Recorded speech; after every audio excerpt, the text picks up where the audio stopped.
Once again, I will swear to uphold the Constitution of the United States and the Constitution of Virginia. A couple of issues that bother me, and I will just bring these out, is I would like to see our politicians focus on things in the state legislature that really would help the community. Unity in the community is my goal. That's what I've done with public safety, working with the fire chief, and Spotsylvania County Sheriff's Department. We are well known for all the things we do in the community. I would like to see the state legislation be able to assist public safety, to work on our school systems, on our traffic issues, on health care issues, and mental health issues. Almost all those aspects would in some way affect the Second Amendment, what we learn, what we teach our kids, and how we take care of ourselves and our families. Laws that protect mental health is a major issue with me, and that's something that I will be speaking with the state legislature about. I will never send one of my deputies into a home in Spotsylvania County to remove a citizen's firearms from that home when they have done nothing wrong. I will never do that.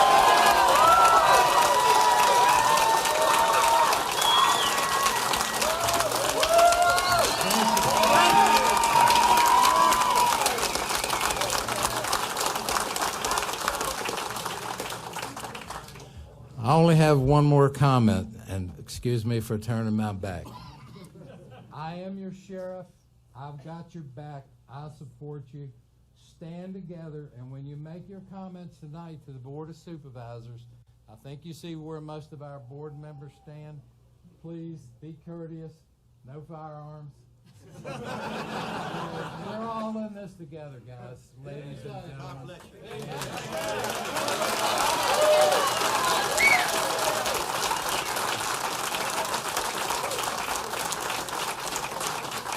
United States, united we stand. Thank you.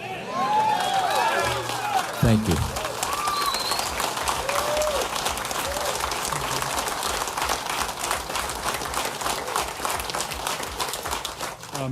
I think one of the most important things that we all need to take into consideration with this is that when we look at the Second Amendment, this wasn't written by people that had just come back from a robust hunting trip. They had just come back from actually having to defend their rights against a tyrannical government. And I think there's a lot of times where we kind of glaze over when we think about the idea of why the Second Amendment exists in the first place. This is not about hunting. It's not about gun collecting. It is about each human being's inherent right to be able to defend themselves. And one of the things I just do not understand about this argument, because when we look at some of the bills that are actually going before the General Assembly this year, we're not just talking about the same old stuff that we've seen the last several years. We're actually talking about legislation that would potentially put law-abiding citizens in a situation. If I have a 17-year-old daughter, which I do, and she actually has to pick up a firearm in order to defend herself because someone is kicking in the door in our house in rural Culpeper, is she now a criminal?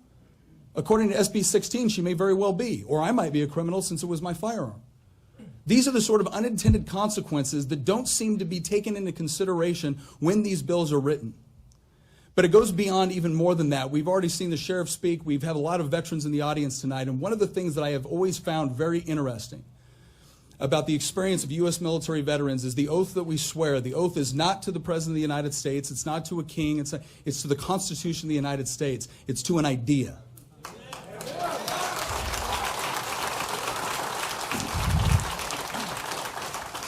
And the idea that I would have to tell friends of mine that I served with in combat who are still serving in combat, I would have to tell them that upon their arrival home, having gone overseas, having fought for their country, having put themselves in between those who would harm the United States, that the very rights that they went over to protect could now be infringed upon, that it could be their own law enforcement personnel, their own neighbors wearing the uniform of a sheriff's deputy or a town police officer coming through their door to confiscate their property.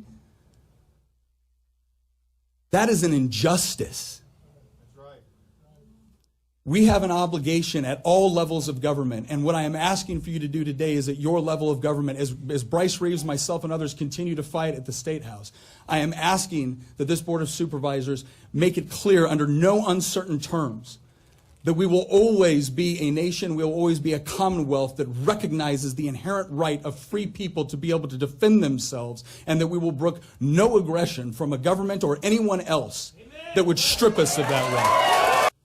What part of shall not be infringed do they not understand? Just because a bill is passed and is made legal doesn't make it lawful. We have a moral obligation to our posterity to ignore unlawful acts and to fight tyranny. I have but one lamp by which my feet are guided, and that is the lamp of experience. I know of no way of judging the future but by the past, and that lamp will never allow me to forget the unarmed victims of Hitler, Stalin, Mao, and the many other victims of less famous tyrants throughout the world.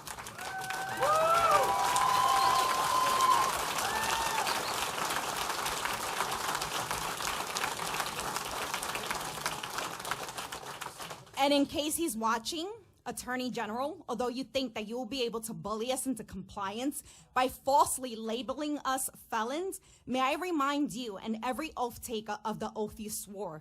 You are public servants and we are your employers with a moral duty and obligation to refuse and fight tyranny. Let us not forget that the people who hid Anne Frank were breaking the law and the people who killed her were following it. Thank you.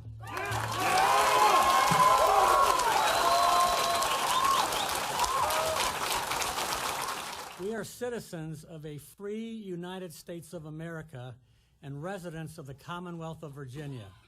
We are not subjects to a tyrannical king or queen, and we will not be treated as such.